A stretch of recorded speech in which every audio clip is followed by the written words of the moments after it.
Algunas medidas más, no llegamos nunca a ponernos de acuerdo porque habíamos tenido a Emanuel Jafrot hablando un poco de algunas cuestiones vinculadas a ARSAT y cuestiones de conectividad, y ayer nos llegaban otras novedades y modificaciones que tenían que ver con las exigencias a los cable operadores, y la verdad que a mí me costaba, mirá que nos gusta seguir el tema, me costaba tratar de dimensionar el impacto que podían tener estas medidas. Por ejemplo, que no se les exigiera a las grillas tener señales de noticias, o que no se les exigiera a los cable operadores contar con su propio canal y con contenidos regionales. Así que me alegra mucho tenerlo Martín Becerra, doctor en Ciencias de la Información en línea, profesor titular de la Universidad Nacional de Quilmes y en la UBA, es investigador del CONICET también. Martín, tanto tiempo, ¿cómo estás?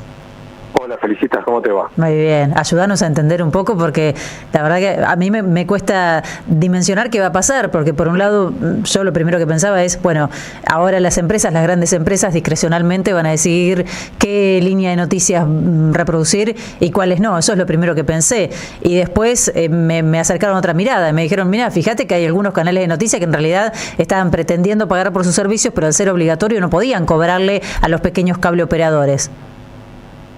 Efectivamente, yo diría que es una norma que habilita la negociación entre cableoperadores y productores de señales sin intervención del Estado, con el detalle de que, número uno, se trata de un mercado muy asimétrico, es decir, donde hay grandes operadores que son simultáneamente cableoperadores y productores de señales de contenidos, por ejemplo, Flow, Cablevisión, Grupo Clarín, sí, y otros que no.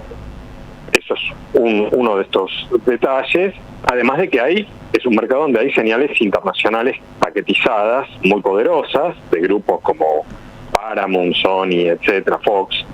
Entonces, digamos, un cableoperador pequeño, de una localidad pequeña, a partir de esta decisión del gobierno de Milei, está sujeto a el precio que el proveedor de la señal, que puede ser un gran grupo, le quiera cobrar para incorporar esa señal a su grilla, si se trataba de alguna señal que estuviera antes regulada como obligatoria de la grilla. Como ahora ya no es obligatoria, entonces si vos querés tener, por ejemplo, TN o T5N, sí, bueno, ahora tenés que sentarte a negociar con el Grupo Clarín o con el Grupo Indalo, y sos un cableoperador pequeño, insisto, y someterte a las condiciones que ellos quieran cobrarte para subirlo a tu grilla.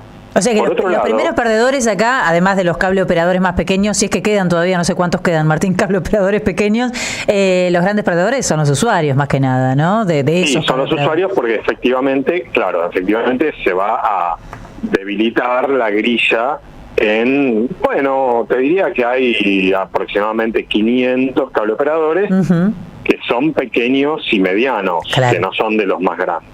Eso por un lado, pero por otro lado, también ayer, con esta decisión del interventor gubernamental en el ENACOM, lo que sucede es que las señales de los estados nacional, provinciales, es decir, las señales públicas de interés público, que también tenían una regulación que obligaba a todos los cableoperadores y también a DirecTV a llevarlos en su grilla, ahora ya no están obligados. Con lo cual, muchos estados provinciales que tienen señales, vos misma sabés, el estado de La Pampa, pero sí, también la provincia, no sé, de Santa Fe, de La Rioja, de Chubut, que tienen de Tierra del Fuego, en fin, muchas provincias argentinas tienen canales de televisión o señales de contenidos, algunas tienen ambas cosas.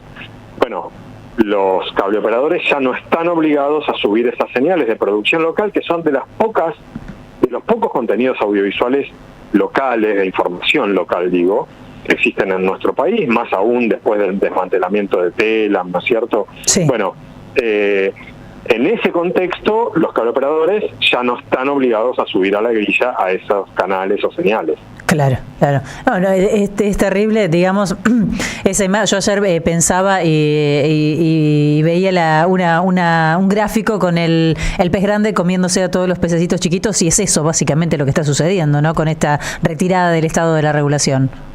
Sí, efectivamente. Una compañera ayer me decía, bueno, me parece que esto es muy parecido a lo que ocurrió en la década de 1990 sí, con la televisión por cable, donde efectivamente, por ejemplo, a través del contrato de exclusividad que tenía la Asociación de Fútbol Argentinos con la empresa Torneos, permitió un tipo de concentración de los cableoperadores en la Argentina que benefició fundamentalmente al Grupo Clarín por justamente ese contrato de exclusividad y la posibilidad de darle o no, ¿verdad?, esos contenidos a otros cableoperadores que además eran competencia. En la Argentina lo que tenemos, esto es muy interesante y es muy importante para entender la medida de ayer, tenemos simultáneamente grandes cableoperadores que son grandes productores de señales en un mercado en el que no existe prohibición de ese tipo de concentración. En otros países, los que se dedican a distribuir señales de televisión por cable no necesariamente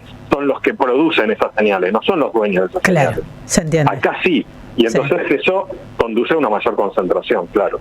Qué duro, ¿no? Esta realidad, porque si veníamos hace algunos años pidiendo mayor presencia de federalismo, de voces de las provincias, de contenido de las provincias, el golpe de Telam fue terrible para los que trabajamos en medio de comunicación. Lo sentimos mucho porque era el lugar donde íbamos a buscar, obviamente, algún reflejo de lo que acontece en el país, y esto me parece que lo que hace es profundizar ese bache. Sí, efectivamente. Es un momento muy bravo en sí, muchos aspectos, y este es uno de esos aspectos en el mundo de las Ahora, Martín, ¿esto no es regresivo? Digo, la justicia podría actuar acá si alguien estuviera viendo y le interesara, podría surgir alguna presentación. Digo, ¿no es regresivo en cuanto a los derechos de los usuarios? A eso me refiero. Es regresivo, desde ya que sí, es regresivo, y tanto de la perspectiva de los usuarios como también de empresas o cooperativas o canales de televisión provinciales. Todos ellos podrían demostrar, como exigen los jueces cuando se ponen muy rigurosos, una legitimación propia de un interés afectado. Así que sí, podría haber demandas judiciales. No sé si no tengo información de que es muy pronto, eso probablemente, esté en movimiento, pero podría haber algún tipo de presentaciones judiciales, y te diría más.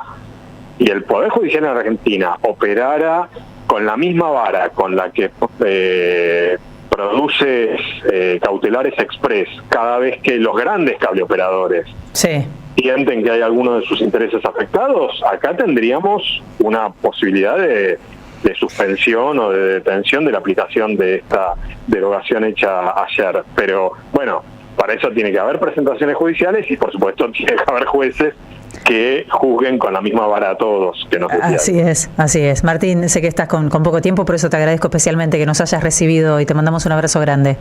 Un abrazo, felicitaciones. Hasta luego. Estamos escuchando a Martín Becerra, doctor en Ciencias de la Información, profesor, investigador de CONICET, dándonos algunos elementos para entender el impacto que pueden tener las medidas que se tomaron ayer, se anunciaron ayer desde el ENACOM. Sí, los jueces tendrían que dejar de viajar pagos por Clarín, para empezar, ¿no? Algunos lugares, y realmente preocuparse por lo que pasa con la ciudadanía. Hay excepciones de todas maneras, Veremos si hay presentación